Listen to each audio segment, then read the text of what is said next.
pengurus ranting Nahdlatul Ulama Kelurahan Kalibata.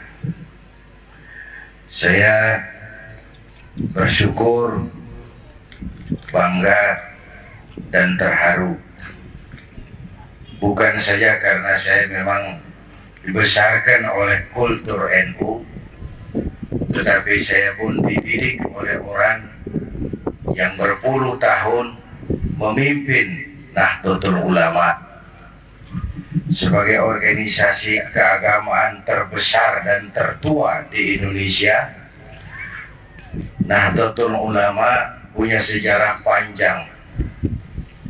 Nahdlatul Ulama punya sejarah panjang sejak berjuang merebut kemerdekaan, mengisi kemerdekaan, sampai kepada menjaga dan memelihara kemerdekaan. Nahdlatul Ulama pernah selalu jadi rujukan. Apapun yang negara mau bikin, NU diajak ngomong. Apapun yang negara mau kerjain, NU diajak bicara. Dulu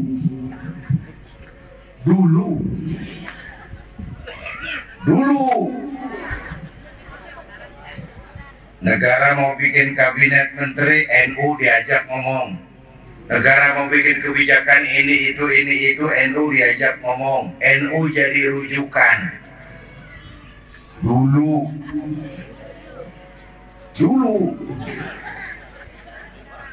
dan NU-nya siap waktu itu. Dulu NU-nya siap. Mau bicara soal kebudayaan, NU punya les bumi.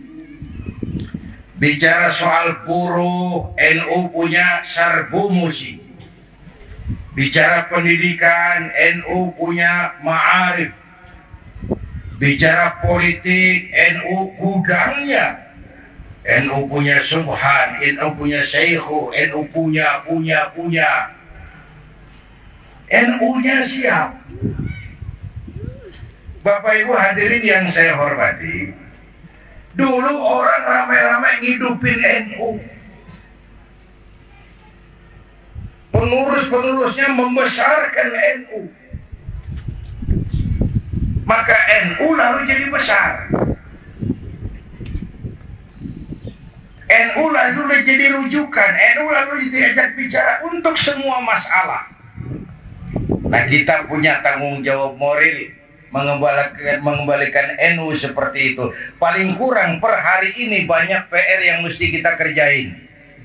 Pertama, saya inventarisir. Ini sekarang nih zaman infotainment, zaman entertain. Orang pada pinter bikin bungkusan. Ya, kiai sama dukun tipis bedanya. kerjaan NU nih, misalnya mana yang dukun, mana yang kiai.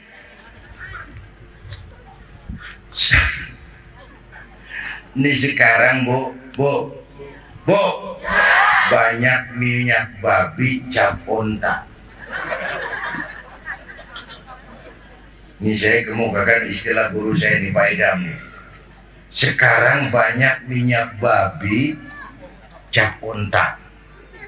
Kita terpedaya, kita terpesona, kita terpukau lantaran mereknya cap onta, padahal isinya minyak. Hati-hati, minyak babi cap onta. Kalau minyak onta cap babi halal. Ini minyak babi cap onta. Saya kasih contoh, mereknya Negara Islam Indonesia. Bagus nggak mereknya? Bagus, cap onta. Merek cap onta. Buat NU ada yang sudah final. Buat NU ada yang nggak bisa diganggu gugat. NKRI final, Pancasila final, Undang-Undang Dasar 45 final. Bapak Ibu hadirin yang saya hormati,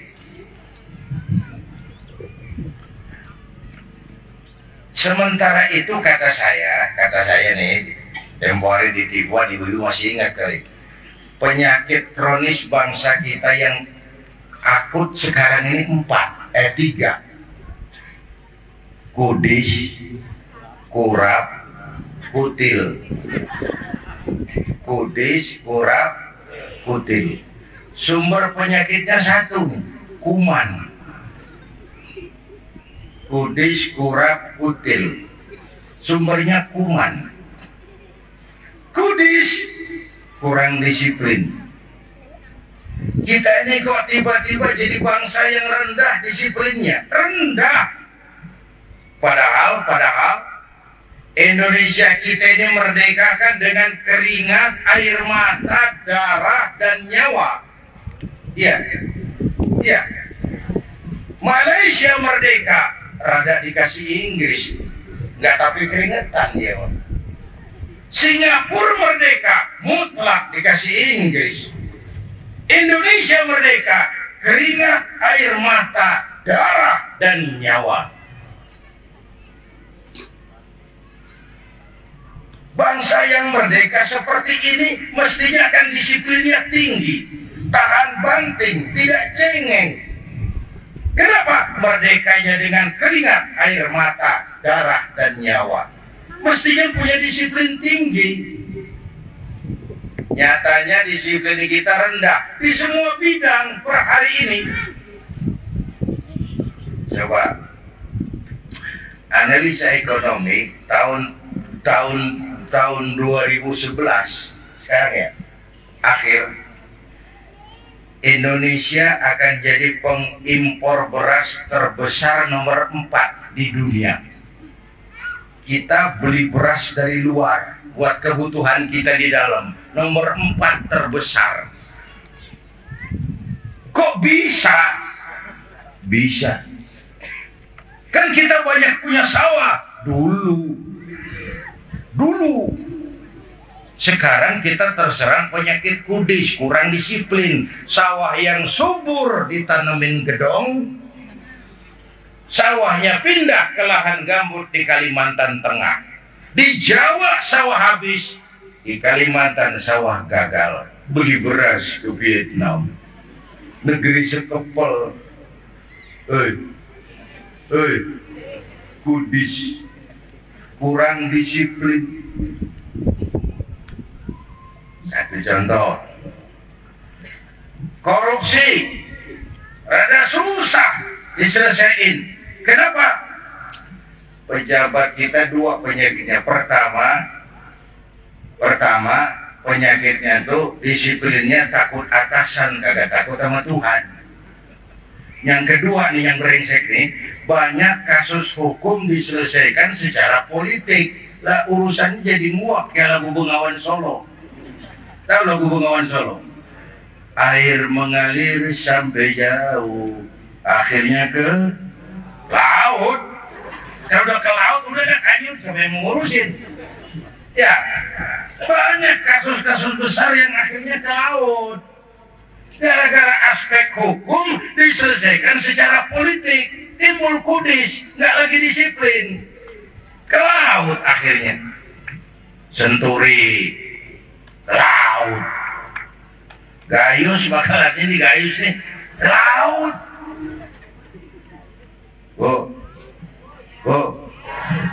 Kudis. Disiplin atasan tapi nggak takut atasan, tapi nggak takut Tuhan. Itu yang saya bilang kayak anak muda naik motor ngebut, nguang, lampu merah nyerobot terus, disetop sama polisi. Prit, iya pak. Minggir, siapa? SIM punya pak. STNK punya pak. Tahu lampu merah? Tahu pak. Kenapa jalan terus? Saya kagak tahu ada bapak. Disiplinnya kalau ditongkrongin doang. Bapak Ibu hadirin yang saya hormati, lagi sekarang ngadepin era perdagangan bebas. Habis kita kebanjiran pabrik-pabrik produksi Cina. Kita nggak protek pemerintah kita terhadap produk sendiri. Sampai jangankan yang mahal-mahal, ibu, bapak, kalau tiap tahun 200.000 orang kita Indonesia pergi haji ke Mekah, periksa kain ihramnya tuh, ada tulisan di ujungnya tuh, made in China. Tibang kain ihram mesti made in China. Kain ihram. Mana produk-produk kita itu? Balik kepada soal disiplin. Apalagi kita orang NU nih, semua konsep agama kita nih muaranya kan, ponggolnya kan disiplin. Disiplin. Syahadat itu kan disiplin akidah. Punya keyakinan, disiplin. Sholat, disiplin waktu. Kecuali kalau ada hajat kayak sekarang nih. Ntar dulu gue belum rapi ngomong. Satu saat Imam Malik lagi ngajar. Imam Malik lagi ngajar dibaca kitab. Kedengaran azan kayak tadi itu. Imam Malik berhenti. Ngajinya berhenti. Selesai azan, dia terusin pengajian. Muridnya tanya, Syekh, iya, bukankah amal yang terbaik sholat di awal waktu? Iya. Kenapa kita ngaji terus bukan sholat dulu? Kata Imam Malik, yang kita kerjain ini pun nggak kalah afdolnya dengan sholat di awal waktu. Ngaji kita terusin dulu, sholatnya agak takhir. So kalau sholat dulu berubah nih sok nih. Orang sebagian pada pulang, kacau urusan. Kata Imam Malik, gua malah dibikin pagar aja ini. Yang sampai disalahin orang gitu.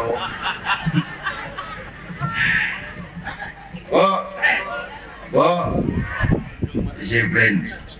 Puasa Ramadan itu kan sebenarnya intinya tuh disiplin makan minum puasa Ramadan. Yang halal aja kalau belum waktunya nih jangan. Itu kan disiplin tuh Ramadan.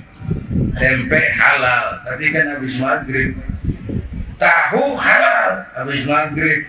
Biar halal kalau belum waktunya jangan. Itu yang disiplin. Ramadan itu. Air kelapa halal, habis maghrib. Bini sendiri halal. Habis taraweh, habis maghrib nafsu amat sih. Tudis. Yang kedua penyakit kita itu kurang rapi. Kurang rapi. Kita ini bangsa yang lemah manajemennya, amburadul birokrasinya. Niatan kita mau reformasi birokrasi, malah birokrasi makin bengkak sekarang. Hobi kita bikin tim sekarang. Ada masalah masuk, bukan diselesain, bikin tim. Muncul masalah, bikin tim. Muncul masalah, bikin tim. Kebanyakan tim sekarang. Mules perut kita ngeliatnya. Kita ini bangsa yang lemah manajemennya. Kita bisa bangun masjid, menata masjid, kalah sama gereja. Bener, gereja tetangga saya itu melawai Blok M. Manajemennya saya lihat hari Rabu kebaktian remaja, Sabtu kebaktian kaum ibu, Minggu pelayanan umum, Senin ada lagi, Selasa, tiap hari ada kegiatan. Sementara masjid kita Jumat jam 10 buka, Jumat jam 2 tutup, buka lagi Jumat depan. Laba-laba yang pada berjamaah. Saya pernah ngobrol sama salah seorang suriah kita. Dulu saya bilang konsep lama itu kan Quran mengajarkan bagaimana kita masyarakat memakmurkan masjid. Bisa nggak sedikit polanya diubah? Bagaimana masjid bisa ikut memakmurkan masyarakat? Dengan kegiatan ekonomi, nggak usah ekonomi gede-gedean lah, ekonomi yang applied, yang terpakai. Kalau masyarakat sekitarnya sudah makmur, praktis dia bakal makmurin masjid. Lalu bagaimana masjid mau makmur aja susah makan? Ada konsep terpadu antara memakmurkan masjid. Kita bisa bangun rumah sakit Islam, bersaing, kalah sama Omni. Kalah sama rumah sakit Kristen. Berapa banyak rumah sakit Islam akhirnya jadi rumah Islam sakit. Bener. Berapa banyak madrasah-madrasah kita nasibnya la yamutu wa la yahya, tidak bermutu karena kurang biaya. Terjemahan enak-enakan aja. Lemah manajemen. Yang ketiga, penyakit kita kutil. Ini yang lagi rame nih. Kurang teliti, cepat heran, gampang kagum. Indonesia ini kan pasar bagus nih. Saya heran di Indonesia ini, apa aja laku. Coba lihat ya, asal ada nabi baru, ada aja yang ikut itu, saya heran banget. Asal ada aliran aneh, ada aja yang masuk. Ini pasar bagus nih, apa aja laku. Coba lihat, sama nabi palsu udah berapa kali kita dikibulin. Mulai dari Ahmad Musadik, masih ingat nggak? Al-Qiyadah, Masya Allah. Pelatih badminton jadi nabi. Dapat wahyu di Bogor. Kan biasanya di Bogor orang dapat alas. Dapat wahyu yang bukan aja. Tapi ada aja yang ikut itu. Cakep-cakep, jaket kulit, pakai dasi, dilantik, dibaiat. Ditangkap 4 tahun dihukum. Habis itu Rancai Kek Bandung, namanya Sayuti. Kang Cukur, aku dapat wahyu jadi nabi lagi, 2 tahun dihukum. Habis itu Ustadz Roy, Malang, Jawa Timur. Bukan Ustadz sebenarnya dia, petinju masuk Islam. Ngutak-ngutik Quran kagak pakai guru. Dia bilang sembahyang boleh pakai bahasa masing-masing, yang penting Tuhan ngerti. Rame masjid. Tangkap 2 tahun di penjara. Habis gitu yang sebulan lalu bebas tuh, Lia Edan. Lia Edan ngaku Jibril, ditangkap sama Nabi. Ngaku Jibril, ditangkap sama polisi. Ya gue pengen ngetes doang, lu dengerin kagak? Gitu. Ngomong mulu sih lu. Lia Edan ngaku Jibril, ditangkap sama polisi, dihukum 2 tahun. Ya, polisi kita emang hebat. Bukan cuma teroris, Jibril ditangkap. Di mana ada polisi berani nangkap Jibril?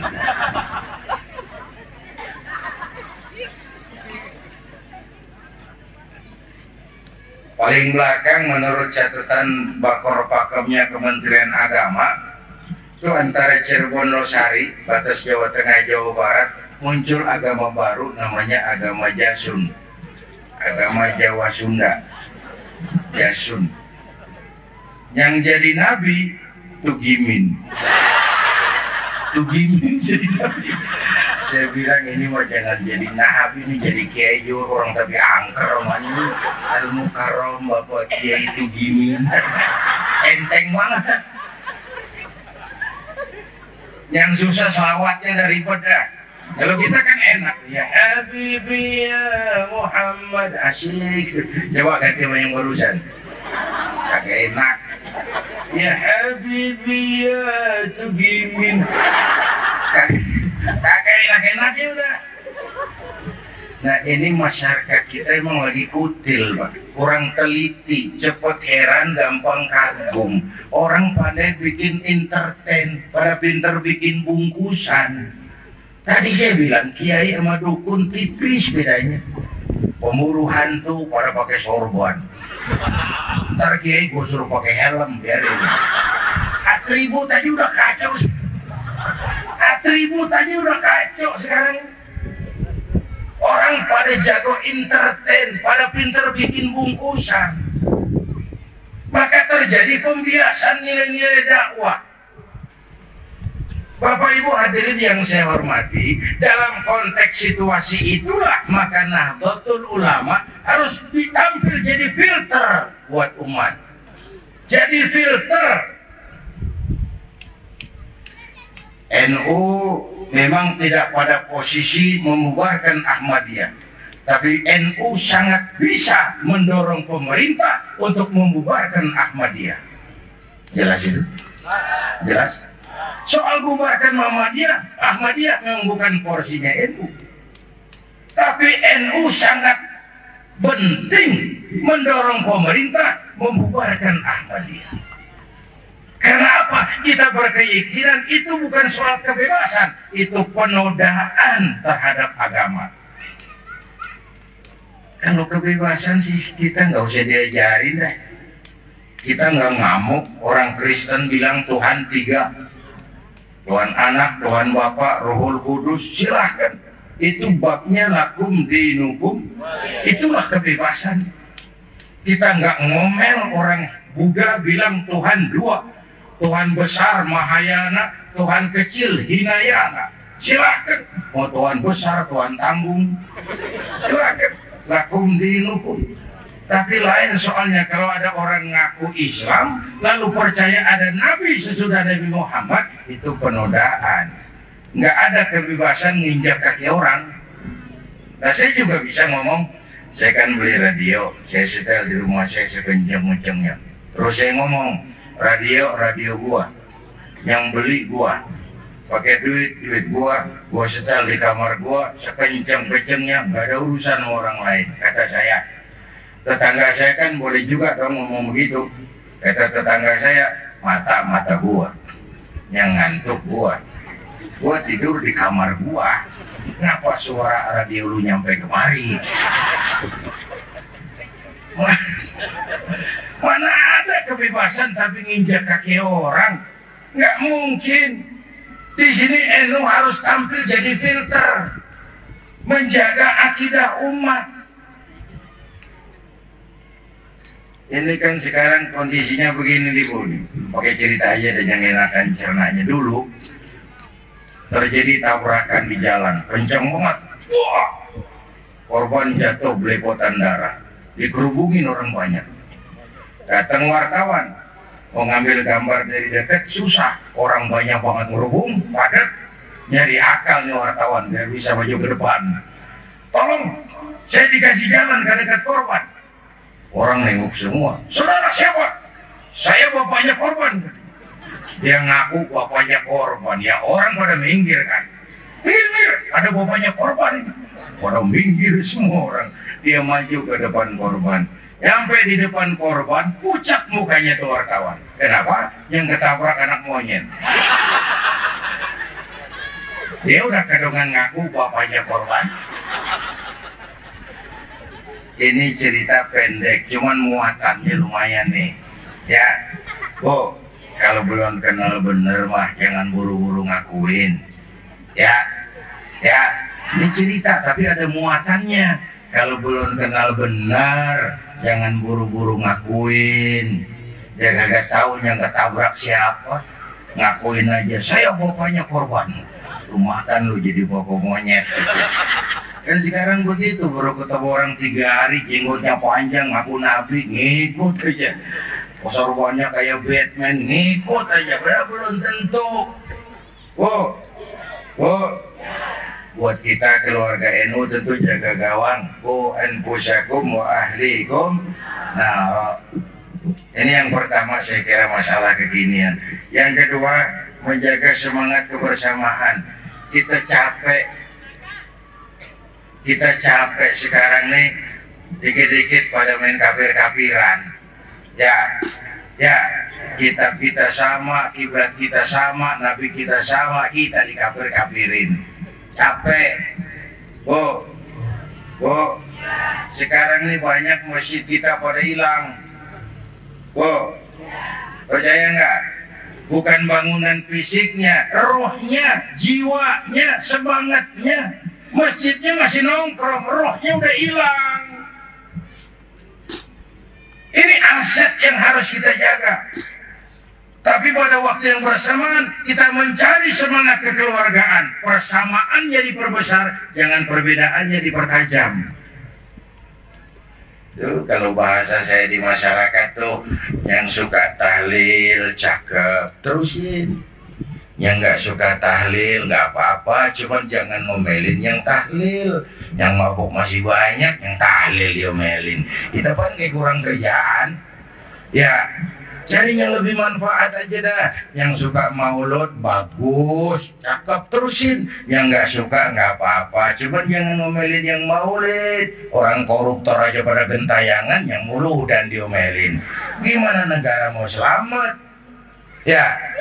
Ya, tempo hari waktu Hadratul Mukarram Paidam Khalid wafat, saya ajak hadirin baca Fatihah.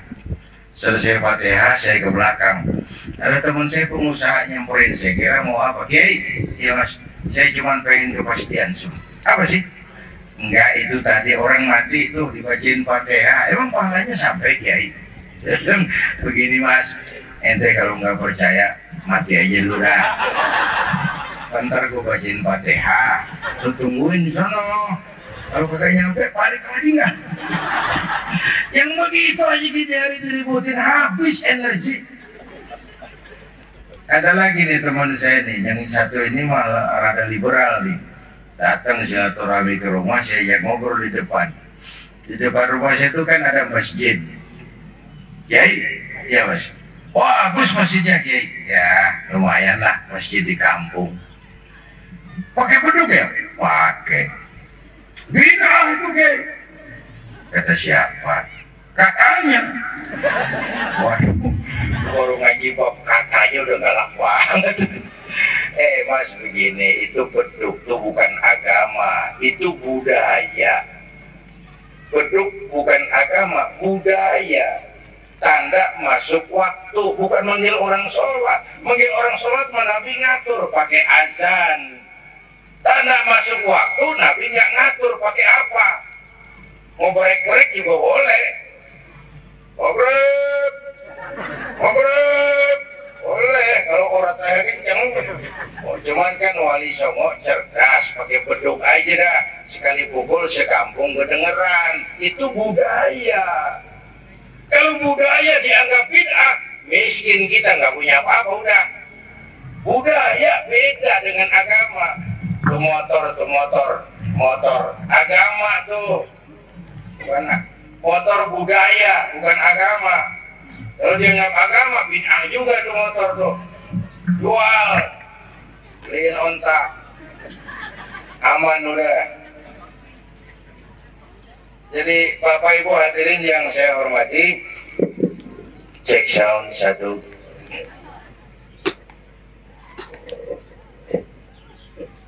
Cek 1 2.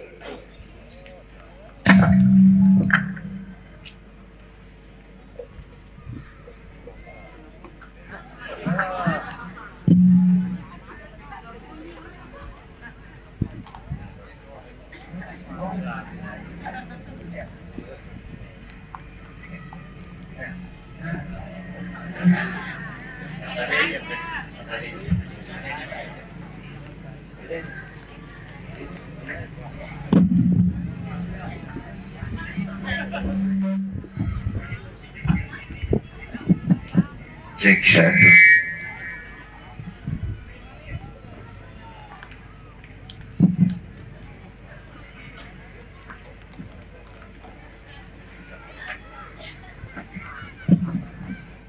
Cek 1 2 cek.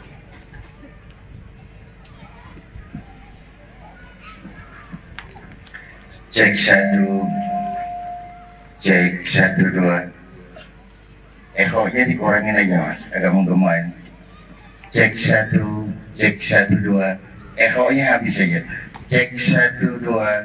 Cek sound 1 2. Cek 1, cek 1 2. Bapak Ibu hadirin yang saya hormati, saya ngomong apa baru santri? Motor. Ayo tugas kita cari persamaan, jangan memperbesar perbedaan, menjalin ukhuwah watoniyah setelah ukhuwah Islamiyah itu, membangun semangat kebersamaan. Kalau ngambil filsafat perjuangan Nabi, ayo kita lihat. Nabi itu awal-awal perjuangan dibantu 5 tokoh utama.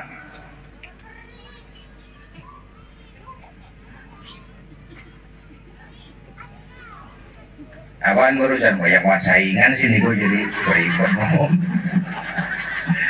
Nabi di awal-awal perjuangan didampingin 5 tokoh utama. Ya, di NU Selatan kalau punya 5 tokoh ini nih, cakep nih. Pertama, Nabi punya Abu Bakar Siddiq. Siapa itu? Sahabat merangkap mertua, orang tua bijaksana, tempat Nabi tukar pikiran. Kampung enak kalau ada yang dituain. Ya, jangan di sono kalau mau mabok. Apa bang? Agak enak, bang Ano, lumayan tuh. Masih ada yang dituain.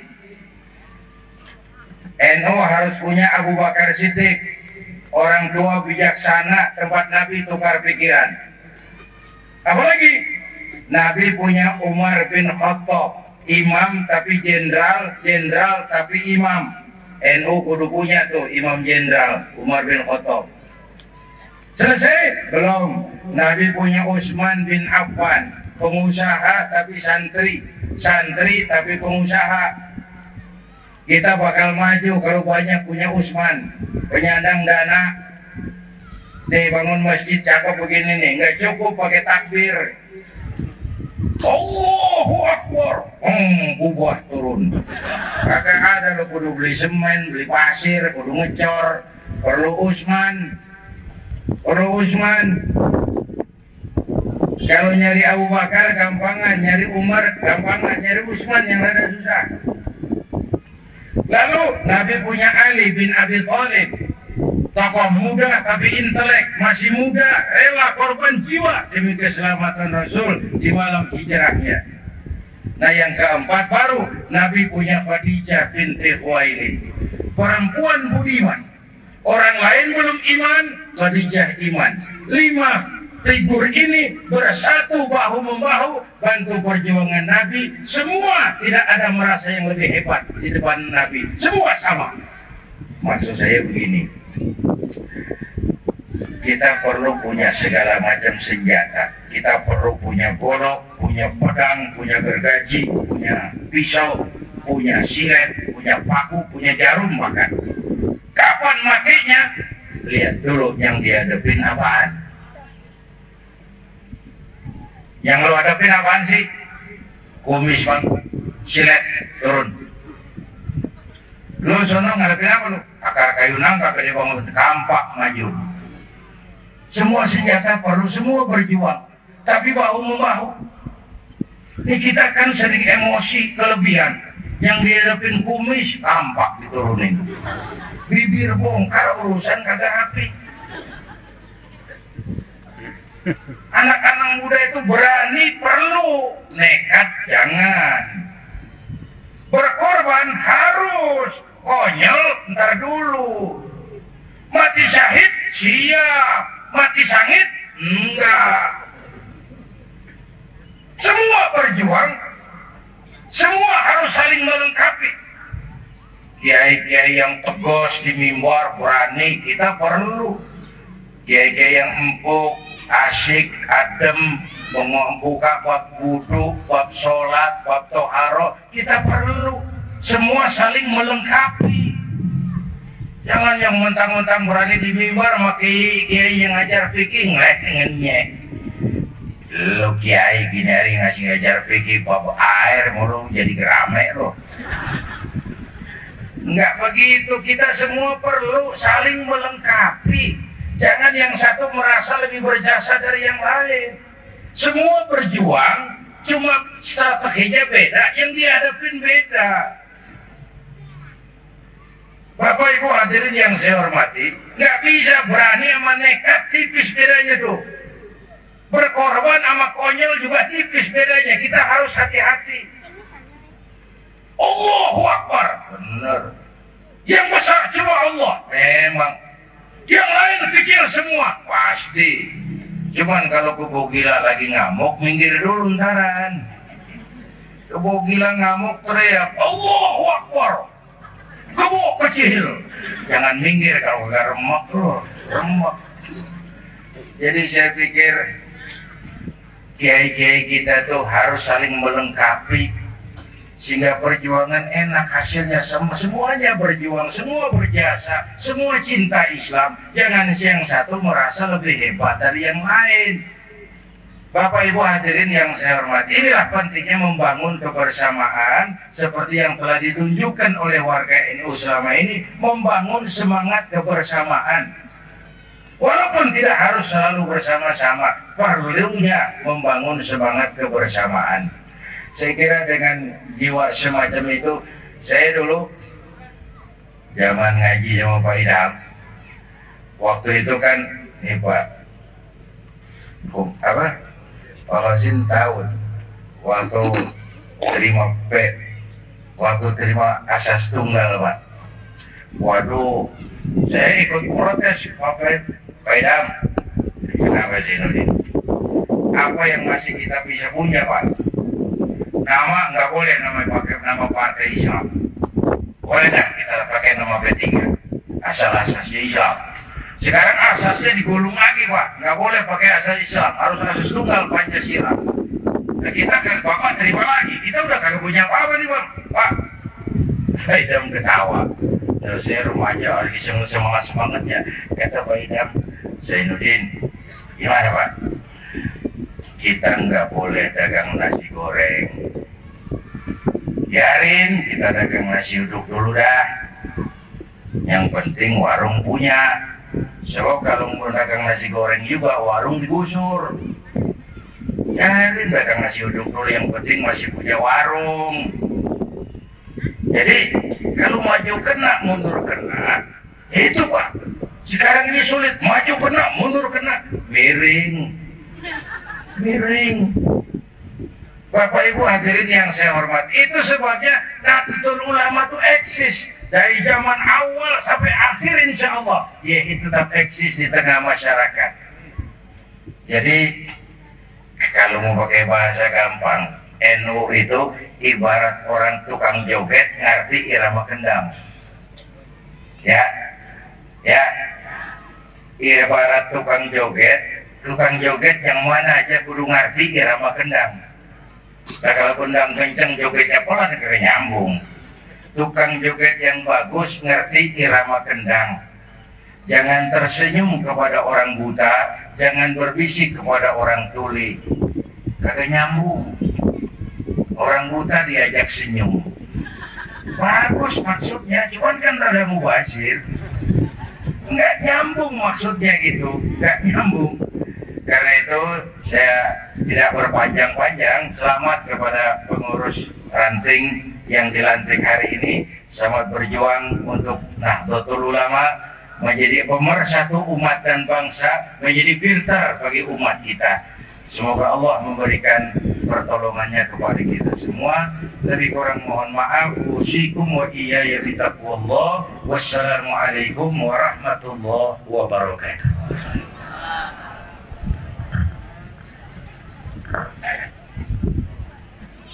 Hadirin, demikian tausiah yang telah disampaikan. Mudah-mudahan kita dapat mengamalkannya bersama-sama. Acara kita tutup dengan pembacaan doa yang akan dipimpin oleh Rais Surya Majelis Wakil Cabang Nahdlatul Ulama Kecamatan Pancoran Al-Mukarram Al-Ustaz Dr. Andas Haji Abdul Halim. Padanya akan persilakan. Astagfirullahaladzim. Alhamdulillah al-mahmud. Allahumma sholli ala sayyidina Muhammad wa ala ali Muhammad. Allahumma jama'na ala jama' marhumah wa tahulna min ba'di tawaruka ma'zumah. Allahumma la tad'alna di maqamina hadzal malika ghurata wa la aibadina satanta wa la maghritan ila syafaita wa la hajatan majidun ala irata salli ila qanaita ya rabbal alamin. Rabbana taqabbal minna innaka antas samiul alim wa inna innaka antat tawwabur rahim. Rabbana atina fid dunya hasanah wa fil akhirati hasanah wa qina adzabannar. Wassallallahu alaihi wa sallam ya ala alihi wa sahbihi wa sallam.